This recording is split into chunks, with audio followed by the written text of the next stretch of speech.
Good morning, everyone. Welcome to the San Francisco Interfaith Council online briefing for faith leaders. Today's program will look at COVID-19's impact on the performing arts and the religious venues that host them. This event is hosted by the San Francisco Interfaith Council and supported by the Joint Information Center of the San Francisco COVID Command Center. A bit of housekeeping as we begin. Audio, video, and chat will be monitored and recorded for the record-keeping, training, and quality assurance. By default, all participants will be muted and video turned off to minimize distractions. To submit a question or comment, please select the chat button at the bottom of your screen and send a message to Q&A. Your questions and comments will be shared with the speakers after the meeting for response. We thank you in advance. This is a reminder that everyone who lives and works in San Francisco is eligible to get a COVID-19 test. You can contact your healthcare provider to get tested. Alternatively, you can call 311 or visit sf.gov/gettestedsf. And we recognize that ongoing stress from the pandemic, from racial injustice, wildfires, grief, and loss are real. Maintaining our social connections during times of stress can be a lifesaver. If you could use help managing feelings like depression and anxiety, reach out to the Mental Health Talk Line at 855-845-7415 or text the word HOME, HOME, to 741-741 to connect to a crisis counselor. Welcome once again. It is my great pleasure to hand it over to the Executive Director of the San Francisco Interfaith Council, Michael Pappas. Thank you, Lynn. It's hard to believe that this is our 29th program together, and the Council is indebted to you all, the A team, I call you all, and we couldn't do it without you. Good morning, I'm Michael Pappas, and on behalf of the San Francisco Interfaith Council, I want to welcome you all to this morning's online briefing for faith leaders. Like houses of worship, the coronavirus has had a significant impact on the performing arts.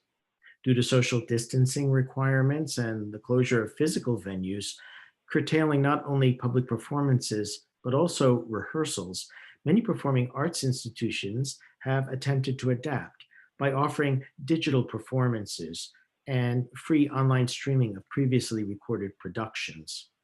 The loss of ticket sales, patronage sponsorship, and traditional annual fundraising events has not only had devastating financial consequences on performing arts companies, but also on the performers themselves. As so many classical works were composed for public worship, religious sanctuaries through the centuries have been host venues for those works and more. This week's online briefing for faith leaders, hosted by the San Francisco Interfaith Council and supported by the COVID Command Center's Joint Information Center virtual outreach team, will shine a light on the pandemic's impact on the performing arts in our city and the religious venues that host them. It is now my pleasure and privilege to welcome the Chairman of the Board of the San Francisco Interfaith Council and dear friend, Kaushik Roy. Thank you, Michael. My name is Kaushik, and on behalf of the Board of Directors, it is my pleasure to extend a very warm welcome to all of you for being here with us this morning. I personally, and I know a lot of folks are really interested in this morning's conversation, as we all are connected and appreciate the performing arts so much and know just how difficult the last 7 months have been for them. So I want to give a special thank you to our guest speaker and our panelists. And I also want to acknowledge our two amazing staff members, Michael Pappas and Cynthia Zambucas. The two of them do an amazing amount of work. Michael mentioned that this is the 29th consecutive week where we've had one of these engaging conversations, and that's just only one of so many items on their plates. So thank you as always, Cynthia and Michael. For those of you who may be joining us for the first time, I want to extend a special welcome to you.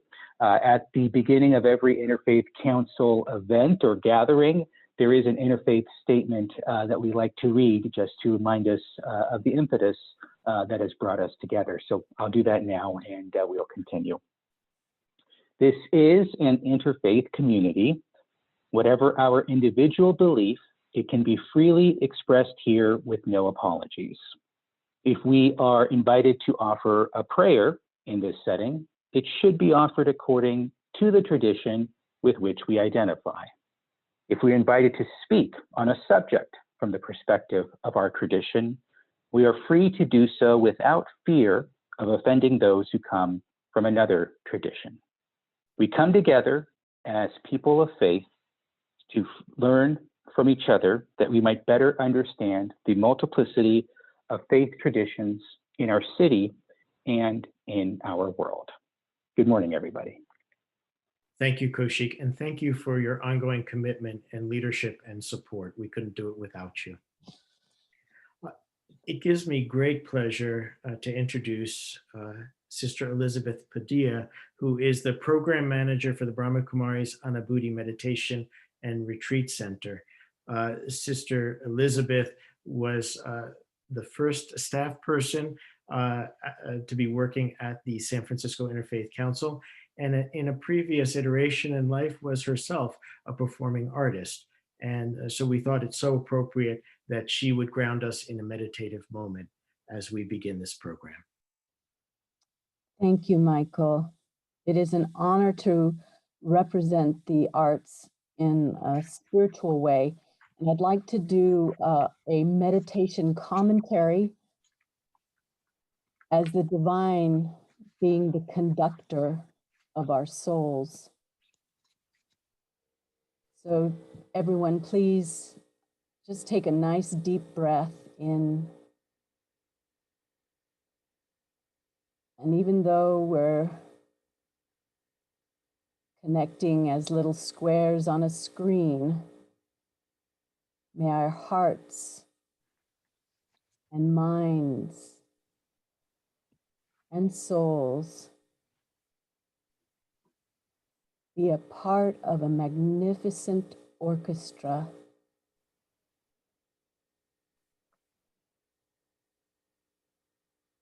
allowing the divine to be our conductor.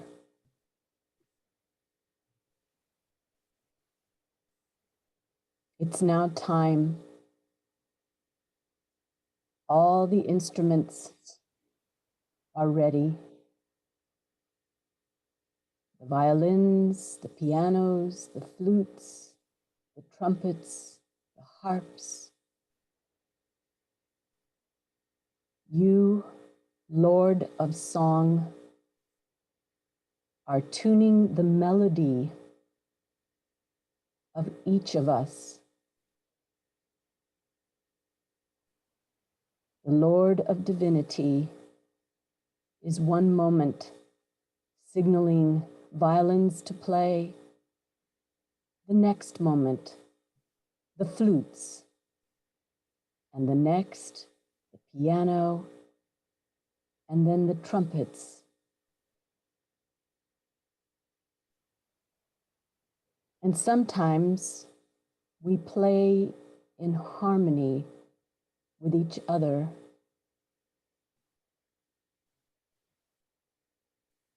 You intertwine the chords in patterns, in notes, and enchant the soul. You allow all to express their best through both the limits and the freedom. We tune into you and allow your music to play through us like balms for the soul. We remember you. We invite you. We allow you to flow through us, to guide us, and to join us in harmony for the greater good.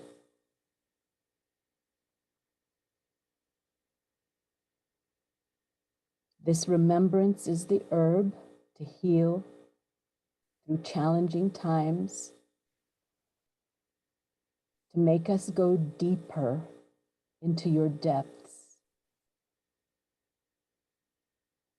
so that we can grab the gems and jewels awaiting us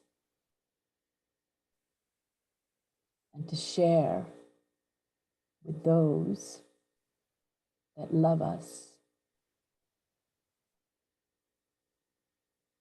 May we continue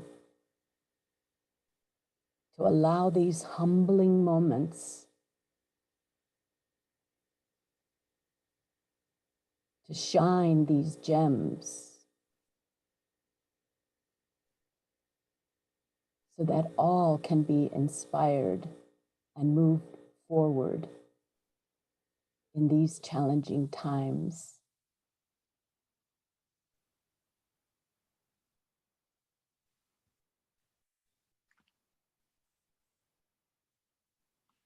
By that grace of the divine,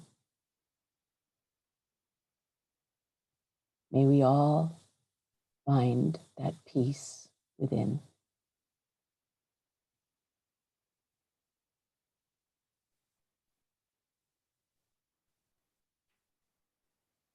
Om Shanti. I am peace. Om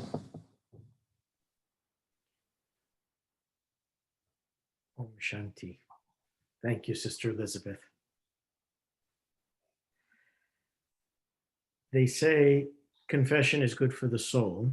If that is the case, I will confess that I have wanted to do this program from the very outset of the series because it hits home, close to home for our congregations, but it is something that I have observed. And then we received a call from Marnie Cook and Jonathan Moscone reaching out, realizing that our houses of worship are sharing a lot of the similar challenges as performing arts venues and performing arts companies. And so we thought, what more natural and wonderful way to bring us together than to devote one of these programs to the impact of the pandemic on the performing arts and the religious venues that host them. We are very, very blessed to have with us today Deborah Cullinan, who is the CEO for the Yerba Buena Center for the Arts, and Brad Erickson, the Executive Director of Theater Bay Area, and Matthew Shilvak, who is the Tad and Diane Toby General Director of the San Francisco Opera. I know each of these wonderful folk, and we are so grateful that they are here. Their impressive bios are in the program, but in the spirit of time, what we would like to do is welcome them and invite them to present at this time. Well, Michael, thank you so much. And I just wanted to begin by expressing great gratitude to you, to Cynthia, to Rita, to Kaushik, and everyone at the Interfaith Council for welcoming us in today. We're just really happy to be here and with you all.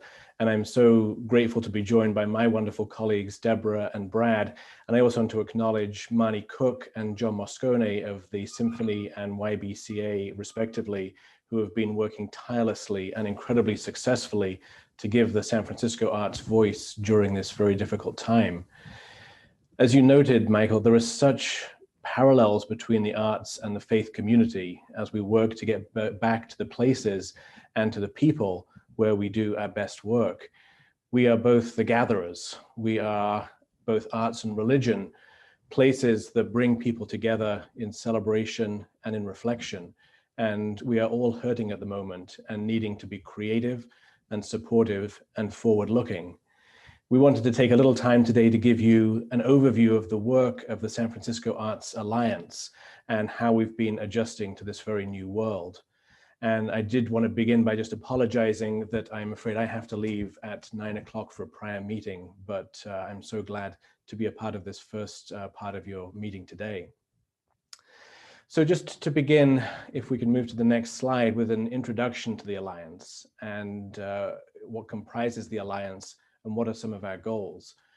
Well, the Alliance is an informal gathering that began many years ago as the larger arts organizations in San Francisco, but it's grown over recent years to include a much broader representation of the arts and the cultural sector in the city. The Alliance is an incredible affirmation of the breadth and the diversity of arts and culture in San Francisco. And it's a reminder that San Francisco is one of the great cities in the world for the arts. We have a huge amount to protect and to grow as we go through this pandemic. Over the last 4 to 5 years, we've been critically involved as an alliance and then broadening into this larger coalition to secure more robust funding for the arts through a relinking back to the hotel tax fund. That work, which was most recently seen in Proposition E, resulted in a successful ballot initiative back in 2008, really a groundbreaking moment for the relationship between the arts and the city. And that coalition has now morphed into a structure to really support each other through this pandemic. If we can go to the next slide. The importance of a collective approach, I would say, has never been more necessary and important than it is now.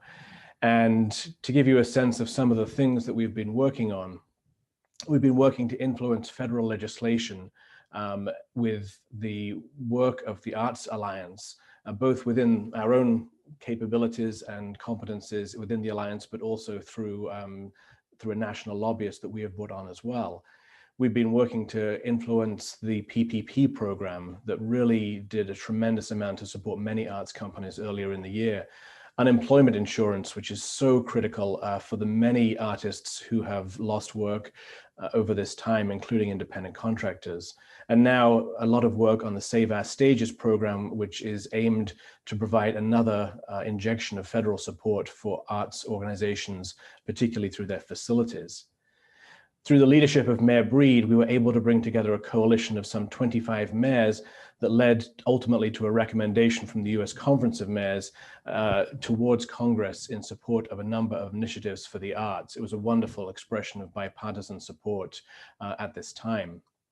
We've been working with state entities to better understand the role of the arts in the state recovery. And Deborah Cullinan has been serving on the governor's task force and looking at programs that can connect arts with society as we move through this time.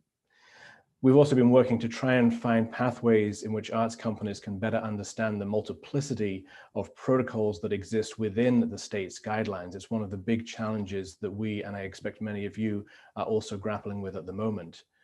And we're also looking at local level advocacy. How do we support the city through the arts and also seek the support of the city where needed? How do we find that symbiotic relationship where art and society can exist in the most powerful way during this time, allowing the arts to bring comfort, to bring healing, and to bring joy to people. Deborah also sits on the Mayor's Economic Recovery Task Force, and the task force's recommendations, which have just been released, include a very significant proportion of focus on the arts, which is a wonderful testament again to the power of the arts in this city. The Mayor's directed nearly $6 million in funding for artists, teaching artists, and arts organizations as well. The Arts Alliance has been really powerful in positioning the arts during this time. We've also been creating shared connections to support each other through this. I think this has been so important, whether it's been through the development of protocols. Again, each company is essentially trying to find its own way through this. If we can do that collectively, so much the better. The use of shared spaces. How do we use each other's spaces and resources to support each other? And now we're looking at developing testing frameworks so that we can both share in the cost and bring down the cost of testing, and also ensure that smaller arts organizations can find a pathway into the testing process. The Arts Alliance is all about intersecting needs, the performing arts and the visual arts, which is very important at the moment as the visual arts are moving more quickly towards reopening. What can we learn from those on the performing side and develop holistic paradigms? Large and small, how do we share knowledge? How do we share space? How do we share influence and connections? And then the knowledge and the resources that are getting us through this. whether it's resources through relationships with physicians, with legal situations, with best practices. The Arts Alliance is finding ways to connect us all through these things. There's a vital need for San Francisco to be strong, to be collective, and to be coordinated during this time. We are, as you know, one of the most restrictive of cities in terms of protocols. That has been incredibly good for health outcomes. It's been incredibly challenging as we find our way to get our voice back in terms of live performance. Other cities are doing much more at the moment, but we are making huge strides in being creative and finding our voice during this time. So the challenges for the arts are significant, but we are working through this hand in hand. We are working through it collectively and with strength. And I'd now like to turn it over to my wonderful colleague, Brad Erickson, who's going to talk about the impact that the arts have and the impact that COVID is having on the arts. Thank you, Matthew, and maybe the next slide, thanks. So I'm Brad Erickson, Executive Director of Theater Bay Area, which is a service organization for theater and the performing arts around the region.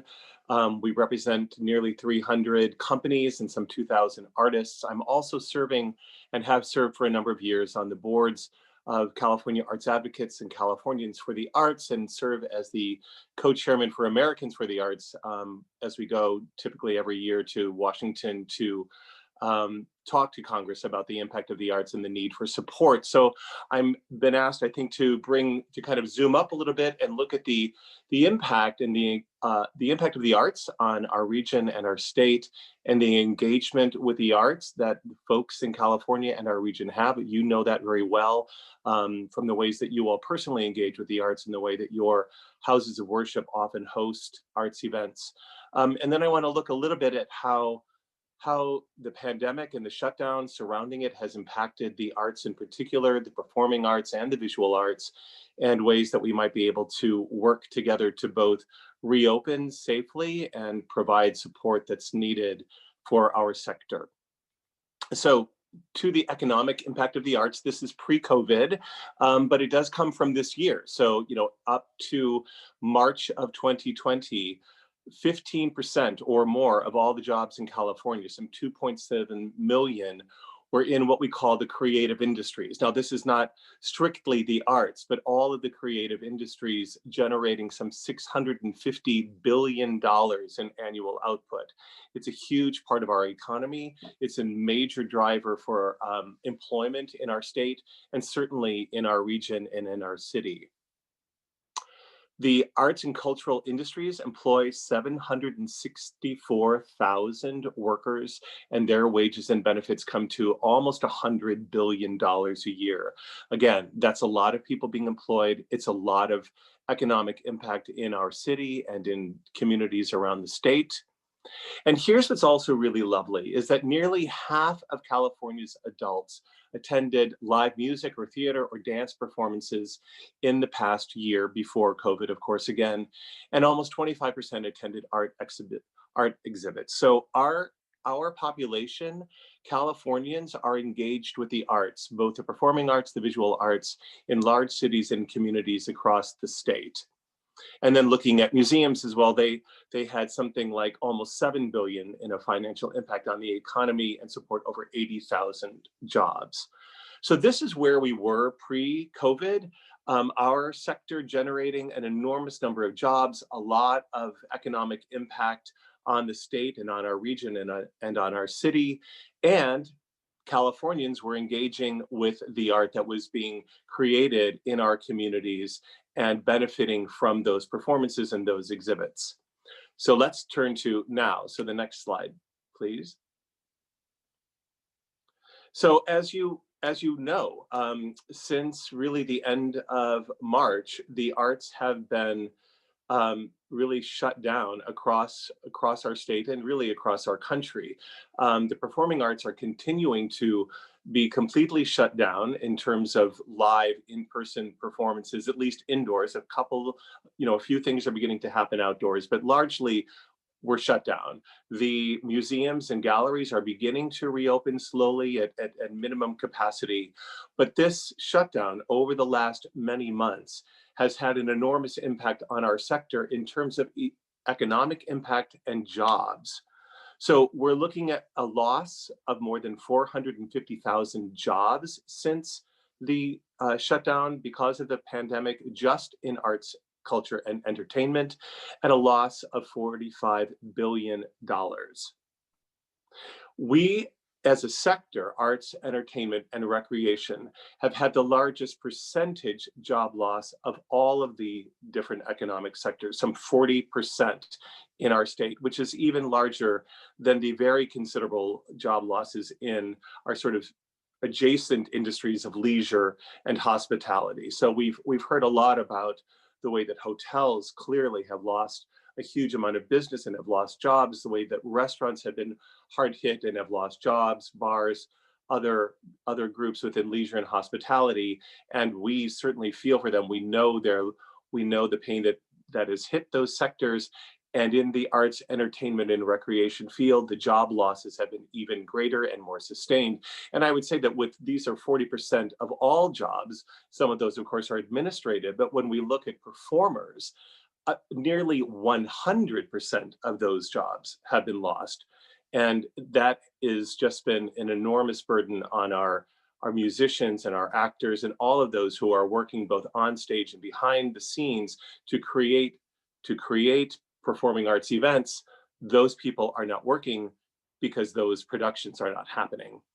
And then the final point is that because, well, we're California, we're the largest state in the country, but we're also such an enormous state in terms of arts and entertainment in the creative industry, we will be the hardest hit state of all and are the hardest hit state of all in terms of the way that the arts and entertainment are being economically hit. And it also does come from the fact that we have a state that is careful, which is great. As Matthew was saying, it is certainly having positive health impacts compared to other places. I'm right now in Kansas with my husband's family here, and this is one of those places where things are getting, the surge is hitting very hard, and that isn't happening in California. It's not happening in San Francisco because of the care that we're taking, but those restrictions that are being placed upon our industry are also keeping people out of work and adding to that unemployment. And so we're looking with all of you to find ways that we can reopen and we can bring people back into our venues safely, whether that is a house of worship or whether it's the opera house, so that we can re-engage people and bring people back to work, but in a very safe way. So I think that's my piece for now. I'll pass it on to Deborah. Thank you, Matthew, and thank you for having us. We are all so very happy to be here. As Matthew started, we have so much in common, and there's so much that we can do together. So again, my name is Deborah. I'm the CEO at YBCA. I also co-chair, along with Matthew, the San Francisco Arts Alliance. And as Matthew mentioned, I have been serving on both Mayor Breed's recovery task force and also Governor Newsom's, which has given me a lot of insight into how we're going to grow forward. I want to start just by recalling for myself and with all of you early days in shelter in place. It was a rainy day in San Francisco, and I was on a walk, on a phone call with the award-winning and extraordinary choreographer, Liz Lehrman. Liz is also a senior fellow at YBCA. And Liz reminded me of work that she had done as a choreographer around falling. And specifically, she was working with seniors, and she was working around the body and the way in which the body responds when we fall. And what she said to me was, sometimes we have to fall and fall and fall in order to rise again. And we are at our most inventive when we are falling. And I wanted to just bring that up again. I think of it every day because I believe that we have to take stock in this moment, and we have to acknowledge what was not working before. And we have to do the best that we can to evolve our systems and our structures forward. And if ever we are going to be inventive, it is now. And so I think about that when I think about how we, who are in the business of gathering people, of bringing people together, of inspiring people, provoking them, helping them to imagine and work toward what is possible. I think that this is the work that we have at hand. And so though, as Brad has pointed out so beautifully, the pandemic has been extremely challenging, particularly for the performing arts, it has also been a beautiful time. It's been a time of deep experimentation. We're all learning not only how to hang out together in a Zoom room, but also how to think about what gathering means moving forward and what is possible in terms of bringing people together across every kind of boundary and difference. And so there's been an extraordinary amount of invention, and I believe that our sector will be the better for it. I wanted to just tell you on top of that, just a couple of the things that we're seeing and what we're excited about. Because we are not in the performing arts in any position yet based on health orders to reopen and to bring people back into our houses. We are looking differently and thinking about how we open differently, how we make work differently, how we share work. We are on the streets. YBCA just received a grant from the city's Economic and Workforce Development Office in order to pilot something called the San Francisco Creative Core. The Creative Core will be a way for us to deploy, rehire, reskill, and deploy artists who are currently unemployed or underemployed in order to be performing arts health ambassadors, to roam our streets in targeted communities, to bring joy and inspiration back into the public realm, and to simultaneously spread health messages, to encourage people to be careful, to be safe, to think about taking care of one another as our city continues to reopen. And this Creative Core is an example of what we're seeing not only in San Francisco, but at the state level and also across the country. People reimagining and rethinking a WPA program for this century, really thinking about the role that artists can play in rebuilding and recovering and regenerating. So we are looking forward to how we might work with all of you and how we might think about performance, not only in our theaters, but also in our houses of worship, on our street corners, in our classrooms. How can we bring art to everyone, everywhere? And how can we acknowledge together that art and creativity are an essential condition of a healthier and more equitable community? So we're really excited about the possibilities and very glad to be here with all of you.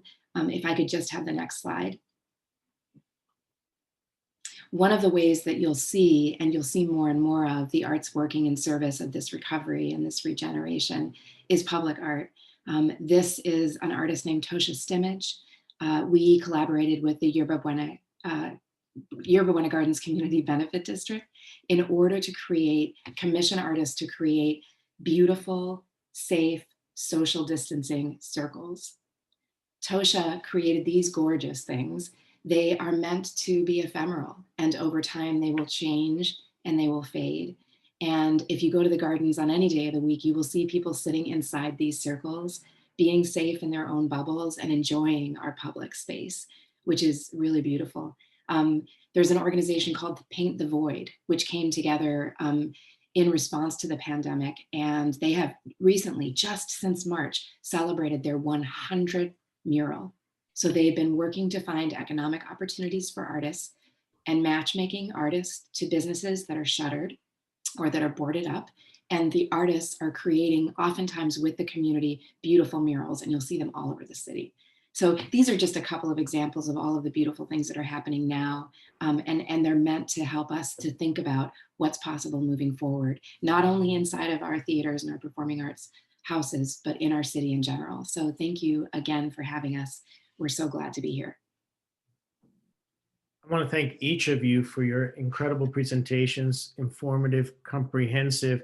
I think if there was a connective tissue, it was stressing the intersectionality and the interconnectivity. I would just like to, just highlight, because this is a segue into the next portion of the program, the interconnectivity that we have as the Interfaith Council with each of you, with the San Francisco Opera and Matthew in particular. A decade ago, when we realized that that the 10th anniversary observance of 9/11 fell on the same day as Opera in the Park. We had an incredible collaboration in Sharon Meadow, and it was a highlight and a milestone for the work of the council. And we were very grateful to work with the opera. Deborah, you and I served together on the Economic Recovery Task Force, but we are so grateful to you all, as well as to Yerba Buena Gardens, for helping to host the annual Martin Luther King Day celebration. We're on our side, we're involved with the march as well as the interfaith celebration at the gardens, but we've had to rely on you all on those occasions when there have been rainout days, and you've been so gracious to us. And to Brad in particular, who is in his own right a very accomplished playwright. He's connected also with the New Conservatory Theater. During my time on the Human Rights Commission, we share the same building with New Conservatory Theater. And New Conservatory Theater for San Francisco is an incredible way to talk about human rights, and in a way that the performing arts alone can do it. So we are very grateful.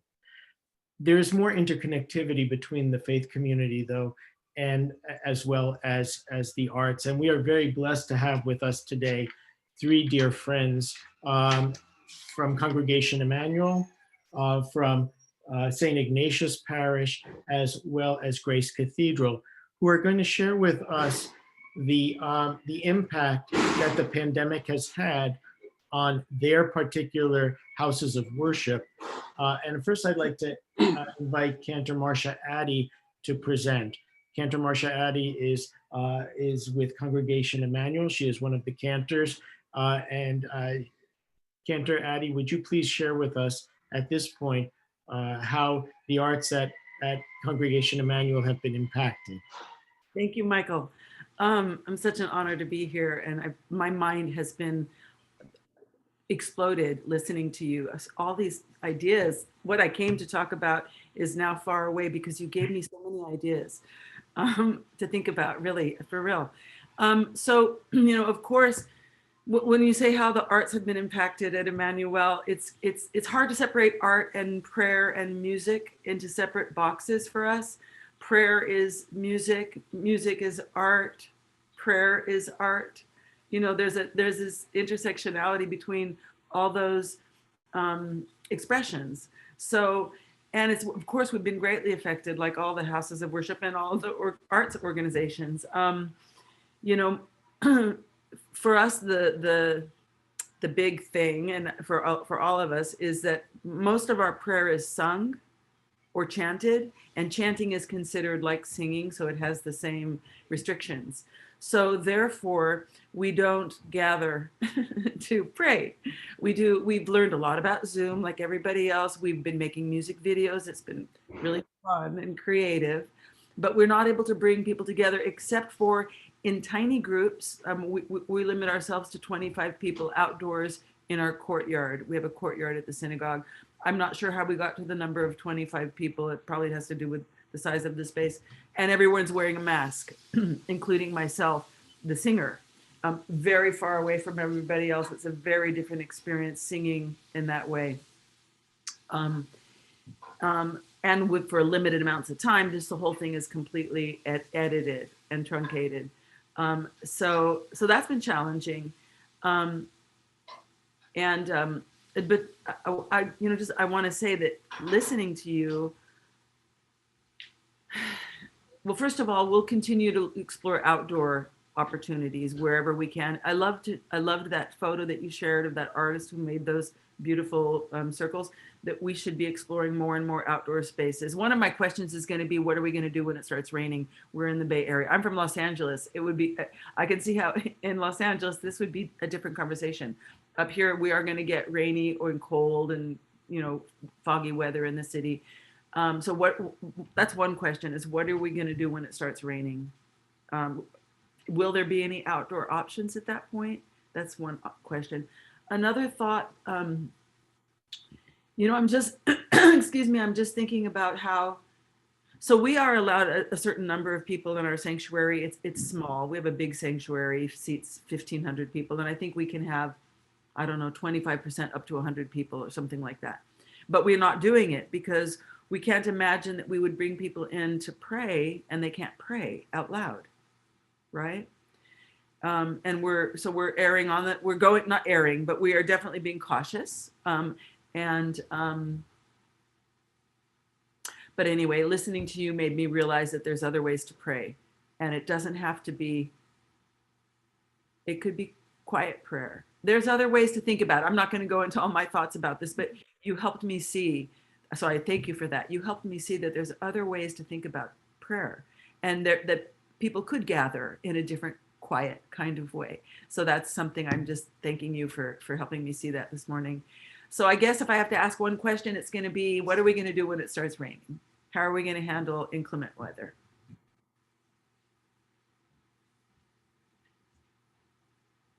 So many things, Brad. Are you going to? I know. Well, I mean, I think part of the work with the city is also a way to explore just thinking about performance differently. And, imagining ways, we are in the arts, so we can be imaginative, but imagining ways for us to think about performance differently and to use existing venues differently. So we do have band shells. We have seen extraordinary work over the past decade or so, I'd say, around placemaking, pop-ups, structures that can come and go. I think there's a lot that we can do. And what's exciting about it is, at the same time that all this work is happening, some of you may be aware of Coalition SF, which is a growing coalition of designers and leaders and planners and thinkers who are trying to think about how we bring joy and inspiration back into our streets, and really trying to address what it feels like to be outside and on the street in San Francisco right now. And I think by really thinking about artists and performing artists in particular, and gatherings like this that are creative and inclusive, we could end up having a program that should last well beyond this pandemic, I think. Yeah, and I think there's also, we've been seeing things different. Matthew at the opera, did this last weekend where there was, a drive-in filmed performance of an opera, right? So there are ways maybe that we could be in our cars, shielded from the rain, and watching a performance. Or maybe, I expect there will be some allowances for, small numbers of people in a larger space. A number of you might have read that article in the New York Times a week or two ago about spaces there that are going to be used creatively for live performances indoors, very large spaces with good ventilation and very small numbers of people. So I think we'll be seeing some of that happening here in San Francisco as well.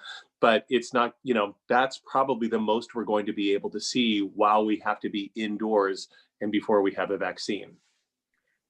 Thank you both, and thank you, Marcia, for your presentation and question. As I mentioned at the outset, a lot of classical works were composed and intended for public worship. So our sanctuaries were the places that they were first heard, and they continue to be heard. In addition, the superiority of acoustics in a lot of our sanctuaries has incentivized symphonic works to be performed in our houses of worship outside of worship. So I'd like to invite now Franca Gargiulo, who is the Director of New Programs at St. Ignatius Parish on the campus of the University of San Francisco, to talk about a little bit about how the multi-use of St. Ignatius, the challenges that the pandemic has brought about, and then to pose a question as Marcia did. Michael, thank you. Thank you for this invitation. It's been an absolute delight, and I can't tell you, I'm practically jumping off my chair with excitement over all the new ideas that I've heard in just these three speakers. Deborah, I so love your question and framing it. What does gathering mean? So I will kind of give you a tiny one-part answer, and that St. Ignatius, as it's to the core of our Jesuit mission, is to bring people together from our Catholic faith, our Christian faith, all faiths, no faiths, anyone. It has been the vision of the Jesuit order, and in particular our Father Greg Bonfilio, just to bring people to St. Ignatius. Give them a quiet space. They may not even believe in God, but let them dwell on the beauty of our creation. Now, to that end, and to a very practical observation, we have done that very successfully over the years. Of course, we have our own liturgical programs, we have our own choir, but here at St. Ignatius, because we are so blessed with the venue, the sheer acoustics in our space, the sheer space of being able to seat close to 1,800 audience members or congregationists, we had before the pandemic, I would say very conservatively, at least one major outside group in the church performing each month. And of course, in December, that would be about 5 different groups. And that's not on an average. It was about maybe 5 in December and 1 group each month. And in a slower summer month, say July and August, we would have several recording groups. So to make the observation that our resources and revenue from that activity has evaporated is basically an understatement. It has disappeared. But that's not why we exist. Our ministry is to bring people together. And so very early on in the pandemic, we wanted to not let this go. I took a look and said, oh my goodness, there are all these unemployed artists. We cannot let talents go unused. In keeping to Matthew's gospel, we cannot bury talents. So very quickly and very safely, within keeping to all the protocols, we put together a very robust online live streaming music series. And we started in the late spring, and we had 5 performances, and then we had some real stick with this, and our parishioners and our leadership and outside community members say, this is great, please keep this going. So then we designed a fall series with about 7 different concerts, and I will footnote my comments by saying our concerts were mainly instrumental. Although we got very daring towards the end, and we did do some vocals, although very safely. Our Prayers and Opera program had 3 singers. All the singers were very well distanced on the altar and all wore masks. Now we are looking ahead at our winter series, and I have, as we speak, a schedule of approximately 12 concerts between now and the end of March. We, in the beginning, have mostly instrumental. So starting on November 19th and going through the middle of December, primarily instrumental chamber. We got daring. We are scheduling on the night visitors for Epiphany on January 7th, trial by jury sometime in February. And then we are premiering a new opera work. These are all concert versions, by the way. And but if we are not able to sing in sanctuary, then of course we will pivot and reschedule these concerts for a later date. I will also add that all of these operas that we are planning have a maximum of about 6 singers. So these concert productions are not full with chorus or with a lot of singers. Having said that, though, I love Deborah's question. What do we do about the rain? What do we do about the practicalities of what faces us? But I'd like to kind of move us much further into the future. I'd like to say maybe this time next year, when we do have a vaccine, when we do have other protocols. My concern is there's going to be a lot of timidity around gathering. So my question to all of you is, looking a little bit further into the future, how can we allay the concerns that people are going to have, even though it's going to be perfectly safe in the world moving forward? How do we allay those fears and concerns around gathering and bring people back together again? I'll jump in first because we've been involved in doing surveying of audiences, working with a number of companies here in the Bay Area, including the opera and others here, along with groups around the country. And what we're seeing as we do these surveys every month is around attitudes of audiences coming back to the performing arts, and when they might be willing to do that, and under what conditions might they be willing to do that. Frankly, we're seeing that folks are getting more conservative recently, and I think that's just because they're reading the news. And I don't, proud maybe to say that the Bay Area audiences are in fact the most careful and cautious of all of the audiences in the country. So that's, I mean, I think that's very good news in terms of safety, and it, you know, it does speak to exactly what you're saying, Franca, like how, when we feel like it is safe, that we can bring people back in and we know how to do that safely. How do we communicate to them that we have those protocols in place and we have the guidelines in place? And I think that that comes from the organizations themselves. If we can be speaking as one, it will help. I think it will help to have our local, to have the city and our local health department backing that up and making sure that we're working under those sort of safe protocols. But we're also seeing that some folks are saying until they are personally vaccinated, until they feel absolutely safe, they're not coming back inside, but they're willing to engage with the digital programming that people are doing. So I think we're going to see a mix of some folks, you know, coming in and other folks waiting even longer, but they want to be connected in some way, and that the digital programming that might be available as we're recording the performances that are happening indoors, they'll be able to share that virtually at home. I think it's such a powerful and important question. It's a question about public trust. And I think this is a big question.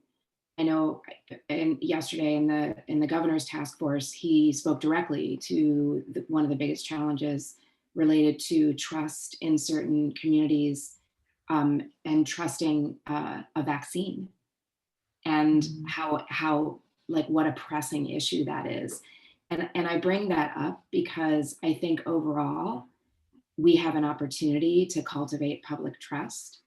And we know from the Ebola crisis that one of the things that really helped to engage the public in trusting the government and trusting what was being said was actually art. It was theater. It was this really powerful radio drama, and it was music. And so how do we think about behavior shift and public trust, and how do we creatively address it, I think? Thank you. That is a wonderful question. One of the things that we're seeing in our sector is that the online worship has kind of allowed for an equity. People who otherwise could not come to worship are being able to worship with those who otherwise could come to worship. In some cases, we're seeing that attendance is up, and in some cases that even giving is up. So that's a very interesting point there. I'd like to shift over now to Grace Cathedral, whose commitment to the arts and stewardship of their space is really kind of a model. Rebecca Nessel is with us today. Rebecca is Director of Cultural Events at Grace Cathedral. I know that there is an artist in residence program. There's the Cathedral School for Boys, and that most recently you've hosted not just the performing arts, but also a light program, Grace Lights, that was Ben Davis's program. Rebecca, would you take us into the sanctuary and take us into the philosophy of grace and grace in the arts? Thank you, Michael. And I just want to say how grateful I am to be asked to participate, and what an honor it is to be here. I have the privilege of producing arts programming for Grace Cathedral.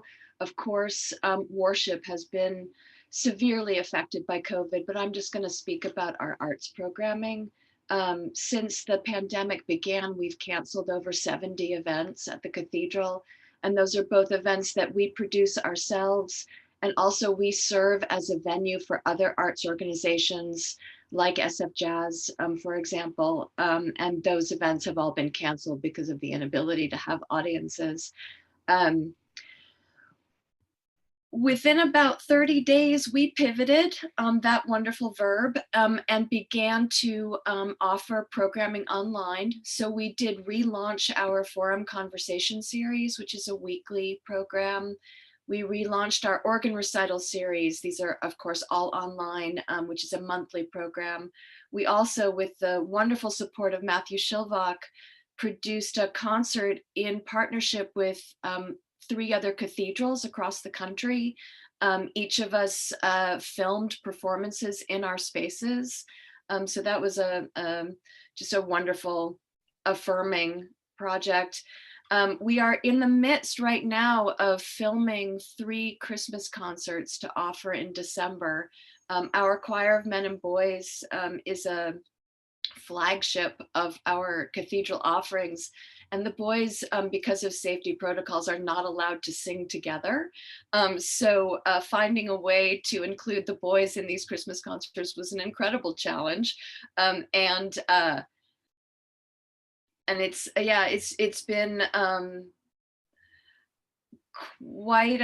quite a learning experience, quite a challenging experience. And I think that my question for Deborah and Brad, I have 2 questions actually, one more professional and one personal. The professional question is, as faith institutions with beautiful venues, very appropriate for the arts, what would you like us to do to support art and artists as we continue through this pandemic? And my personal question, because like so many people involved in the arts, I mean, my heart is broken over the loss of being able to gather together and experience performing arts together in the same room. How do you continue to be inspired and continue to have hope during this time?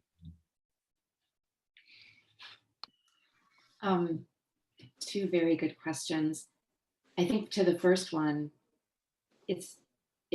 for me, it's just think of artists, incorporate artists, particularly performing artists, into what you can do now.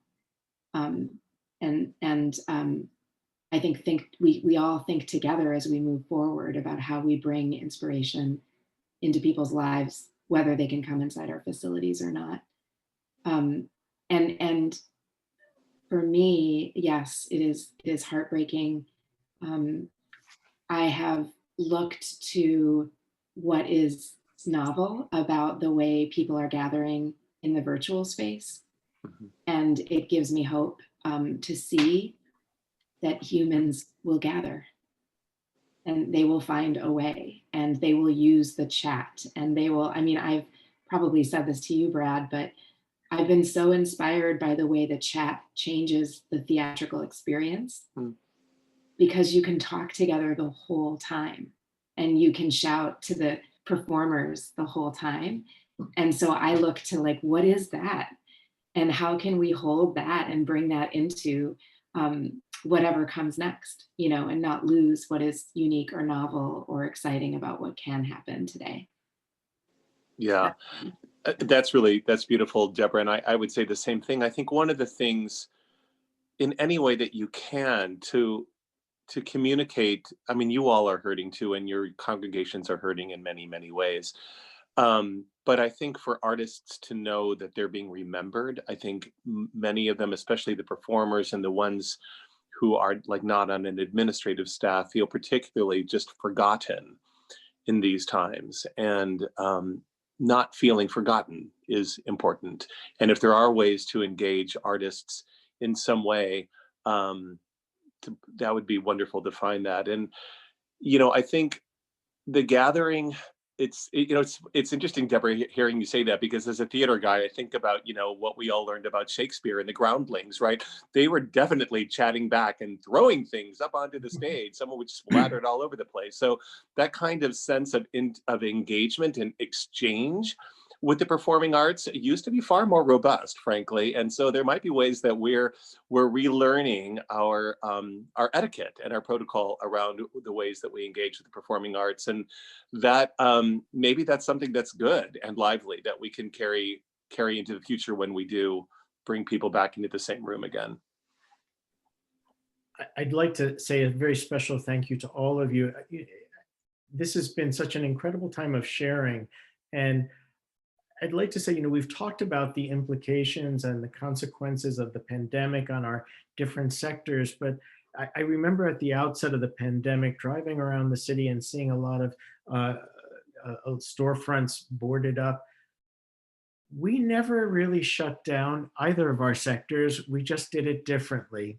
And I think that when we look back at the pandemic, one of the things that that both of our sectors are going to be credited for is cultivating community in the midst of isolation and bringing joy to people. And for that, I am most grateful. I'm most grateful for our presenters today, Matthew, Brad, and Deborah. I'm thankful for our panelists, Marcia and Rebecca and Franca. I want to say a very special thank you to our Administrative Program Associate at the Interfaith Council, Cynthia Zambucas, and to our COVID Command Center's Joint Information Center Virtual Outreach Team, Trey Russell Allen, the coordinator, but our producer, Lynn Mays, and lead, Sharon Walton. I'm going to take a liberty right now because the founder of the Interfaith Council is a woman by the name of Rita Semmel. Many of you know her. She is turning 99 on the 15th of next month. We're going to be taking a 2-week hiatus, so we won't be having programming for the next 2 weeks. But I wanted to wish her a very happy birthday. And in wishing her a happy birthday, I'd just like to quote something that she has said over and over again. The best thing about our work is we get to meet the most wonderful people and expand our relationships. And that was case in point today. We are very, very grateful to all of you. And we will reconvene for our 30th program on November the 19th, at which time we will be highlighting the work that we do with the virtual outreach team of the Joint Information Center of the COVID Command Center. So thank you all for being with us all these weeks, and especially today. And we look forward to seeing you on the 19th. This concludes our program for the day. God bless you all.